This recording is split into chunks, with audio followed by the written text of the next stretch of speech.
સુરત નજીક આવેલા હજીરા ખાતેની આર્સેલર મિત્તલ નિપ્પોન સ્ટીલ પ્લાન્ટમાં એક મોટી દુર્ઘટના થઈ। મળતી માહિતી અનુસાર પ્લાન્ટના કોકો ગેટ નજીક ક્રેન તૂટી પડવાની ઘટનામાં એક કામદારનું કરુણ મોત નીપજ્યું હતું।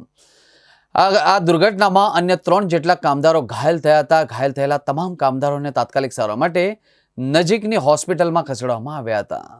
હજીરા એમએનએસ કંપનીના પ્લાન્ટમાં દુર્ઘટના। પ્લાન્ટના કોકો ગેટ નજીક ક્રેન પડતા એક કામદારનું મોત, 3 ઘાયલ। સુરત નજીક આવેલા હજીરા ખાતેની આર્સેલર મિત્તલ નિપ્પોન સ્ટીલ એટલે કે એએમએનએસ પ્લાન્ટમાં એક મોટી દુર્ઘટના સર્જાઈ હતી। મળતી માહિતી અનુસાર પ્લાન્ટના કોકો ગેટ નજીક ક્રેન તૂટી પડવાની ઘટનામાં એક કામદારનું કરુણ મોત નીપજ્યું હતું। આ ઘટનામાં અન્ય 3 જેટલા કામદારો ઘાયલ થયા હતા। ઘાયલ થયેલા તમામ કામદારોને તાત્કાલિક સારવાર માટે નજીકની હોસ્પિટલમાં ખસેડવામાં આવ્યા હતા। ઘટનાની જાણ થતાં જ પ્લાન્ટ વિસ્તારમાં અફરાતફરીનો માહોલ સર્જાયો હતો।